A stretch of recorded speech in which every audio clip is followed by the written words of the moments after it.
Salam damai. Kita baca dari Injil Markus bab 6 dengan judul perikop Yesus mengutus ke-12 rasul.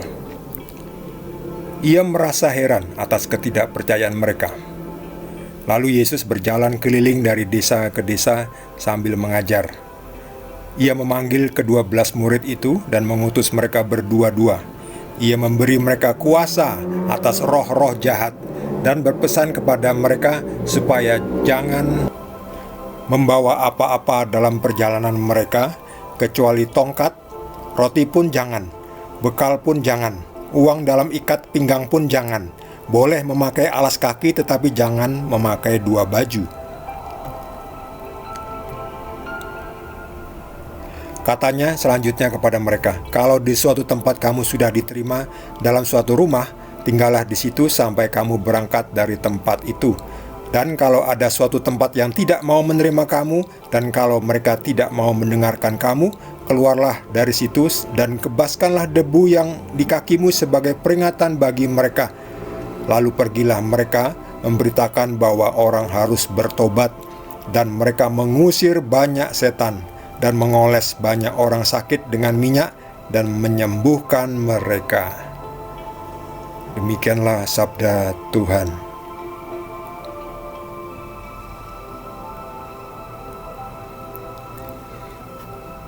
Yesus merasa heran atas ketidakpercayaan mereka. Sebelumnya, di perikop sebelumnya, Yesus berada di Nazaret, tetapi Yesus ditolak di Nazaret. Nazaret adalah kota asalnya, desa asalnya. Yesus heran, kenapa mereka tidak percaya pada Dia? Yesus mengatakan kebenaran, tapi mereka nggak percaya. Sampai sekarang, kita beritahu apa adanya, kebenaran tentang Yesus, banyak orang masih tidak percaya. Kita juga heran atas ketidakpercayaan orang-orang yang masih saja tidak mau mendengarkan berita kebenaran, fakta sejarah. Padahal sudah ada bukti, ada saksi, ada mukjizat. Mukjizat itu, bukti-bukti itu menunjukkan bahwa benar Yesus adalah seperti yang dikatakanlah, aku adalah jalan, kebenaran dan hidup. Tidak ada yang bisa datang kepada Bapa kecuali melalui Yesus. Sebab Yesus dan Bapa satu, sama, bentuknya beda, kekuasaannya aja ya, powernya dikurang sedikit. Istilahnya itu Yesus Tuhan versi light. Itu kan ada Facebook versi light, Messenger versi light, versi ringan, versi kecil. Ya, Facebook yang di aplikasi itu kalau di-download kan besar itu ya.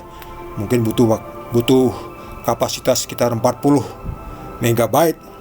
Nah, kalau yang versi light kan paling cuman berapa? 15 megabyte. Yesus adalah Tuhan yang versi dikecilkan, tapi tetap Tuhan. Kita nggak bisa bilang Tuhan terkungkung oleh satu tempat. Sebab kalau kita bilang Tuhan satu dan tidak bisa berada di mana-mana, nanti surga kosong. Sebab Tuhan ada di bumi, lahir sebagai manusia, lalu surga kosong. Wah, kalau surga kosong itu nanti bisa diserang oleh setan iblis dan teman-temannya itu. Bisa diinvasi. Coba bayang gak surga diinvasi oleh setan iblis dan malaikat-malaikat teman-temannya itu. Nanti surga diambil alih, ya, di kudeta. Nggak bisa, bukan seperti itu ya. Surga tidak kosong. Di surga masih ada Tuhan. Lalu Yesus juga ada di bumi ya. Tuhan ada di bumi, bentuknya manusia. Kuasanya nyata, dahsyat, terbukti dari tindakannya, mukjizatnya. Saksi-saksi yang melihatnya membuktikan. Semua dicatat, dilihat oleh mata kepala sendiri. Dicatat lalu disampaikan. Tidak asal klaim. Nah itu, tetapi kenapa orang yang kita beritahu tentang fakta kebenaran itu mereka masih saja nggak percaya. Kita juga merasa heran, sama seperti Yesus. Merasa heran atas ketidakpercayaan mereka. Ya sudah, Yesus pergi ke desa lain ya, tetap mengajar.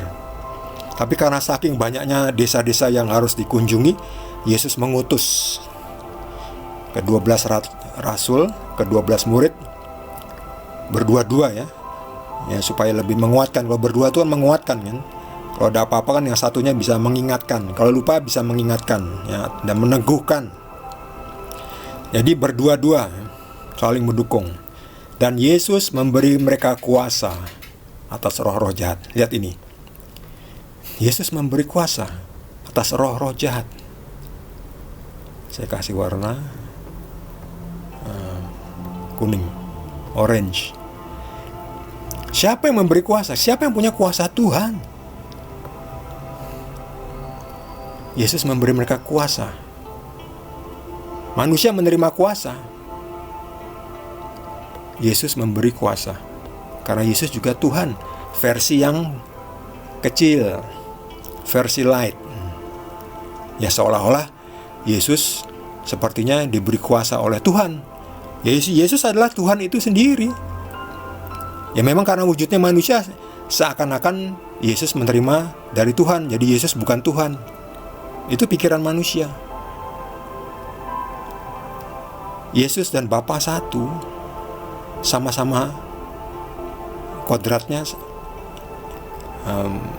artinya adalah Tuhan ilahi.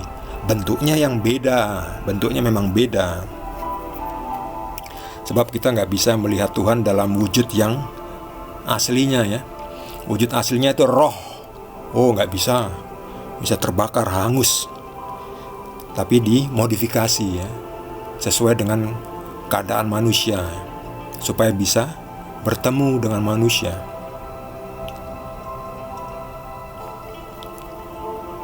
Jangan membawa tongkat, roti, bekal pun jangan. Oh, jangan membawa apa-apa kecuali tongkat. Kecuali tongkat. Tongkat itu adalah simbol kekuasaan. Kenapa jangan membawa bekal? Karena setiap pekerja patut mendapat upahnya. Ya mereka nanti disediakan makanan oleh orang-orang yang dilayaninya, keluarga yang dikunjunginya disediakan ya. Uang tidak bawa, bekal nggak bawa, roti tidak bawa. Kalau kita kan kalau pergi kan bawa sangu, bawa bekal. Kenapa Yesus mengatakan tidak usah bawa apa-apa? Ini untuk menunjukkan bukti bahwa Tuhan menyediakan. Tuhan menyediakan utusannya, murid-muridnya, pengikutnya. Jadi kita juga semua ini diutus. Dan kita nggak usah khawatir karena Tuhan menyediakan. Kita butuh uang nanti, kita akan dapat uang ya. Karena setiap pekerja patut mendapat upahnya. Ada itu.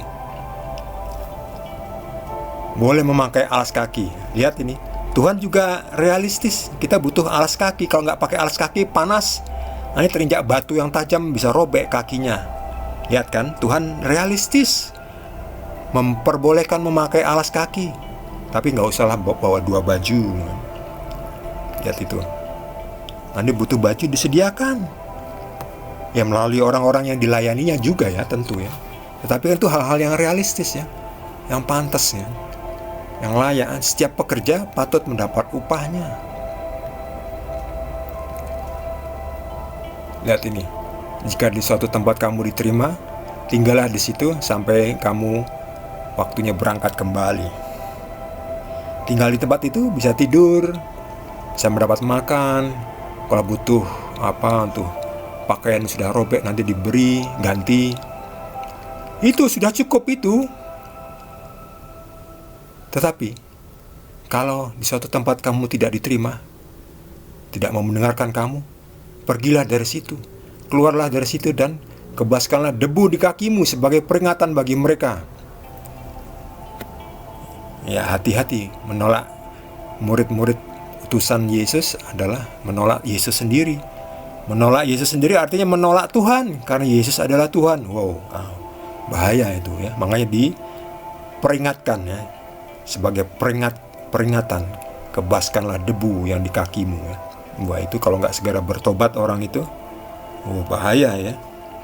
Nanti di hari penghakiman akan ditolak oleh Tuhan Yesus, sebab nanti di hari penghakiman Tuhan Yesus yang akan menjadi hakimnya. Tuhan yang adil ya Tuhan Yesus, nggak ada yang lain. Sebab segala sesuatu telah diserahkan Bapa kepada Yesus. Artinya apa? Bapa dan Yesus satu.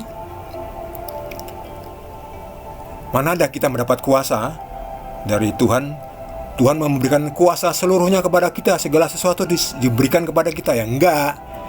Kita cuma diberi kuasa untuk misalnya bisa menyembuhkan ya. Tapi Yesus diberikan segala sesuatu, telah diberikan Bapa kepadaku. Karena Yesus adalah Tuhan. Yesus dan Bapa satu, sama. Wujudnya yang beda. Lalu pergilah mereka memberitakan bahwa orang harus bertobat, dan mengusir banyak setannya. Karena setan di mana-mana ada setan. Setan itu berada di mana? Di dalam hati manusia, di dalam pikiran manusia itu setan bersembunyi ya. Jadi yang diusir adalah itu setan. Dan karena setan bentuknya roh, tetapi setan bisa memasuki badan orang, menggunakan mulutnya untuk berkata-kata, menggunakan pikirannya untuk berpikir yang jahat, mengoles banyak orang sakit dengan minyak dan menyembuhkan mereka. Maka di sini dikatakan sekarang kan ada namanya sakramen minyak suci untuk orang yang sakit. Ya, salah satu awalnya dari situ, dari tradisi inilah ya. Dan menyembuhkan mereka. Ya, tentu dengan kehendak Tuhan. Ada juga yang tidak disembuhkan karena mungkin Tuhan punya kehendak lain. Mungkin Tuhan sudah waktunya untuk memanggil orang tersebut kembali menghadap Bapa. Sebab kalau orang sakit semua disembuhkan, nanti tidak ada orang yang mati ya. Nanti bumi penuh. Jadi kalau memang waktunya mati ya mati. Tapi kan bahagia ya bersama Tuhan di surga, di rumah Bapa di surga, di Firdaus. Paling gak masuk ke Firdaus dahulu ya. Istilahnya tempat peristirahatan, ruang tunggu ya. Ruang tunggu yang nyaman. Itulah Firdaus. Sampai waktunya nanti menghadap penghakiman. Lalu masuk surga. Seperti kata Yesus kepada orang di sebelah kanannya itu, "Hai, pada hari ini juga engkau akan bersamaku di Firdaus." Firdaus itu ruang tunggu ya. Meskipun ruang tunggu, tapi itu udah sangat menyenangkan ya. Seperti surga kan. Sebaliknya yang tidak memenuhi syarat itu tidak bisa masuk ruang tunggu, masuk ruang penjara. Wah, itu yang menderita ya. Bagi saudara yang mendapatkan tambahan pencerahan dari Tuhan Yesus, boleh juga berbagi dengan kita semua. Yang belum subscribe, jangan lupa di subscribe dan juga di like. Kita akan lanjutkan dengan perikop berikutnya dari Injil Markus. Terima kasih. Tuhan Yesus berkati kita semua.